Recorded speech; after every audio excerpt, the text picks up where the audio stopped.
N'hésitez pas à liker la vidéo, et si vous êtes nouveau sur cette chaîne, abonnez-vous et activez la cloche pour ne rater aucune de nos nouvelles vidéos. Bonjour, c'est Jacques, bienvenue à notre chaîne YouTube, Le Rêve Africain, où nous vous donnons des tactiques et des stratégies que nous avons découvertes ailleurs et que nous vous ramenons. Que vous soyez en Afrique, en Europe, aux États-Unis ou n'importe où dans le monde que vous voulez investir en Afrique, vous êtes les bienvenus sur cette chaîne. Vous pouvez vous adresser à nous directement pour collaborer, pour qu'on puisse peut-être juste discuter sur ce que vous faites. Dans une de mes vidéos, j'avais parlé de ma première affaire aux États-Unis dans l'immobilier. Et j'avais mentionné un livre qui est en anglais. Je sais qu'il est en anglais, je ne l'avais pas cherché en français. Et le titre est How to Wake Up the Financial Genius Inside You. Ce qui se traduit par comment réveiller le génie financier qui est en vous. Et certaines personnes m'ont dit qu'ils ont du mal à trouver ce livre en français.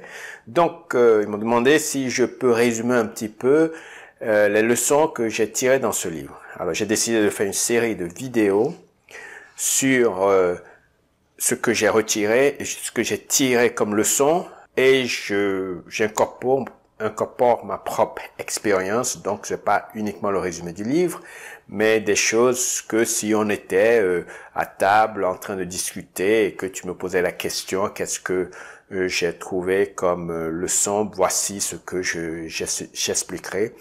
Et bon, malheureusement, tu peux pas me poser des questions en tout temps, mais il y a possibilité de poser des questions dans le commentaire en dessous.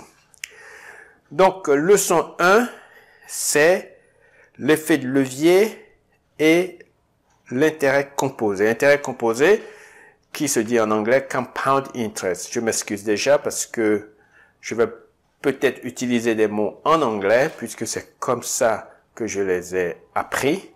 Donc, je dirais quelquefois compound interest et quelquefois intérêt composé. Ça veut dire exactement la même chose. Alors, puisque je vais donner des chiffres, il faudrait qu'on mette en face de ces chiffres une unité de valeur, mais ça sera pour moi le dollar. Pourquoi le dollar? Parce que vous êtes un peu partout dans le monde en train d'écouter, donc quelquefois vous aurez préféré le CFA, quelquefois vous aurez préféré l'euro, quelquefois le pound, quelquefois le cedi ghanéen, que sais-je encore. Bon, donc on s'accorde tous pour dire que ça va être le dollar. Donc, qu'est-ce que je pose comme question? C'est celle-ci. Si je vous propose de choisir entre les deux options suivantes. Option 1. Vous travaillez pour moi, je vous paye $1000 par jour pendant 35 jours d'affilée. $1000 par jour pendant 35 jours, c'est l'option 1. Option 2, je vous paie 1 centime par jour et je double la valeur de ce centime le deuxième jour, puis je redouble la valeur du deuxième jour. Donc, chaque jour qui suit, je double la valeur pendant 35 jours consécutifs. Entre ces deux options, laquelle choisirez-vous? Si vous choisissez l'option 1, cela veut dire que vous aurez 35 000. Mais pour être juste, comparons ces deux options. L'option 1,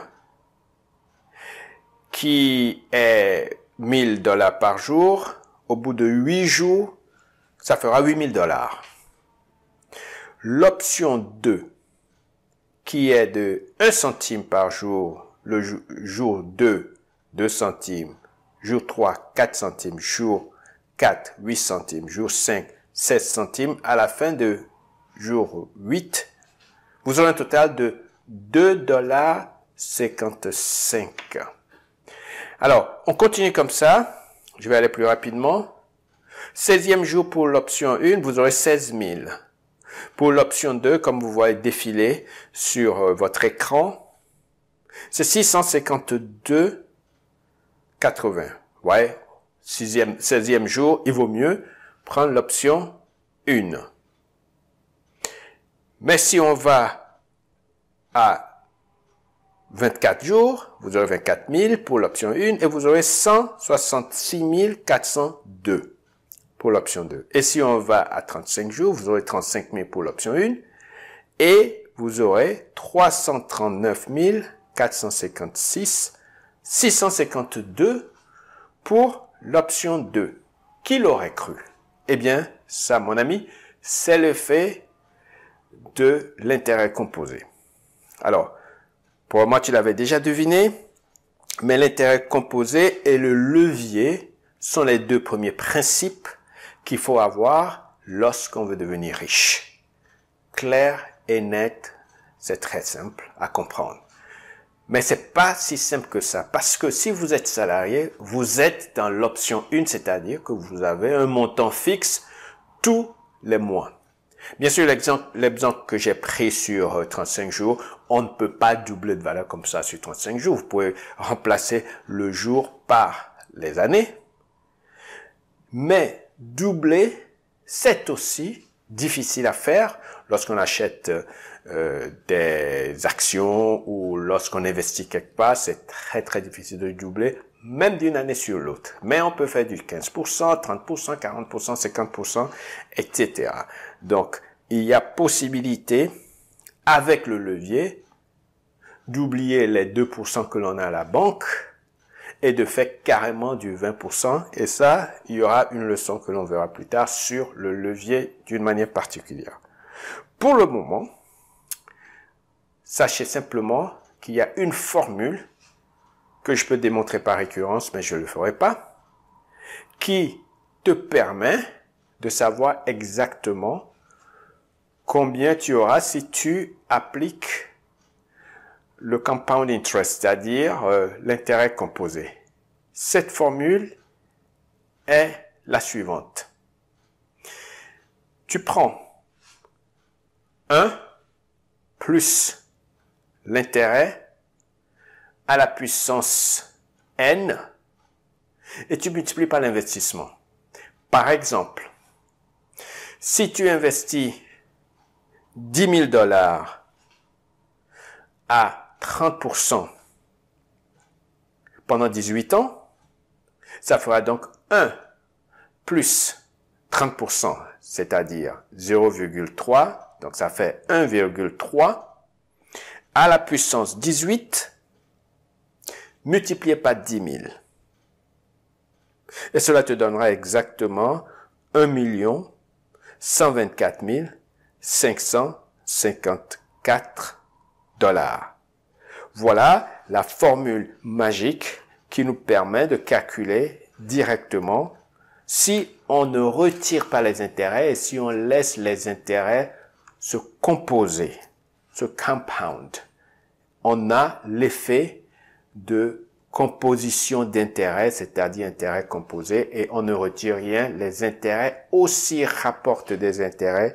Et voilà la formule qui s'affiche encore sur l'écran, qui est 1 plus le taux à la puissance n, représentant le nombre d'années, multiplié par l'investissement, et cela te donne ce que tu auras au bout de cette année-là. On continue.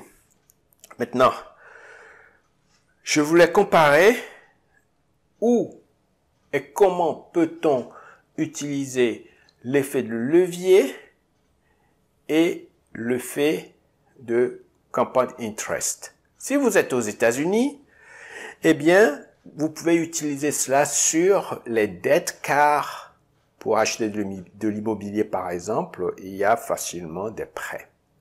Donc, il y a les dettes, il y a l'immobilier, il y a aussi les entreprises, le business que vous pouvez faire si vous êtes aux États-Unis. Si vous êtes en Europe, vous pouvez toujours utiliser les dettes, mais l'accès au prêt n'est pas si facile que ça comme aux États-Unis, parce qu'aux États-Unis, c'est basé sur la valeur de la marchandise que vous voulez acheter. Si c'est de l'immobilier, que vous avez de la valeur dedans, ça c'est beaucoup plus facile. Mais vous pouvez aussi avoir des cartes de crédit que vous pouvez utiliser pour faire des dépôts. Donc c'est moins facile en Europe. Mais en Europe, vous pouvez utiliser les dettes, vous pouvez utiliser l'immobilier, vous pouvez utiliser les entreprises.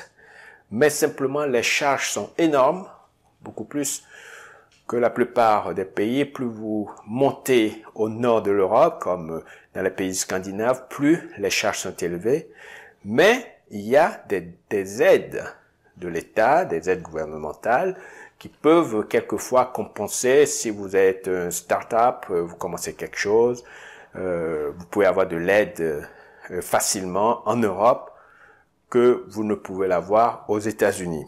Maintenant, en Afrique, c'est ça qui est intéressant parce que en Afrique, il n'y a pratiquement pas de prêts. Les banques sont très frileuses, donc c'est très difficile d'avoir des prêts. Mais ce qu'il y a où on peut appliquer le levier, c'est la main-d'œuvre. Il y a une main-d'œuvre jeune, éduquée, facile à utiliser. Il y a aussi la possibilité de monter des entreprises assez facilement, contrairement à ce que les gens pensent.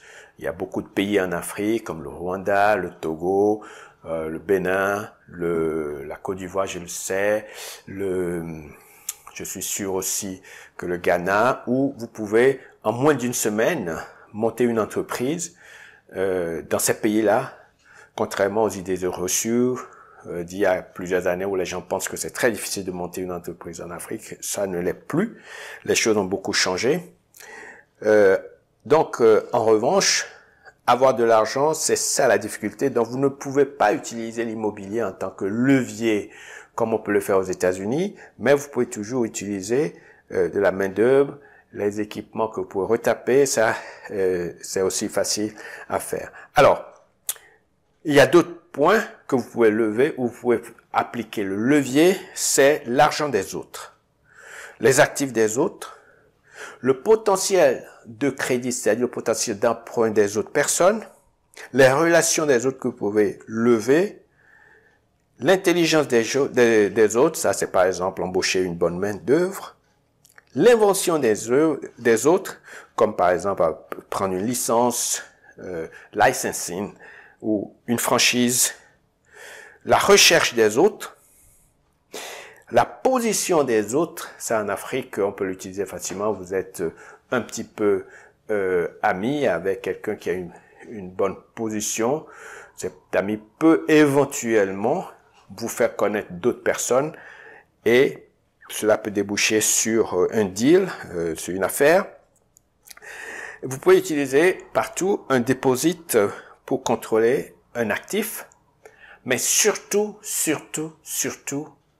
le vrai levier, c'est votre propre connaissance, c'est votre propre éducation, et ça dans tout le pays, dans tout le monde entier, dans tous les pays, ça, vous pouvez toujours le faire.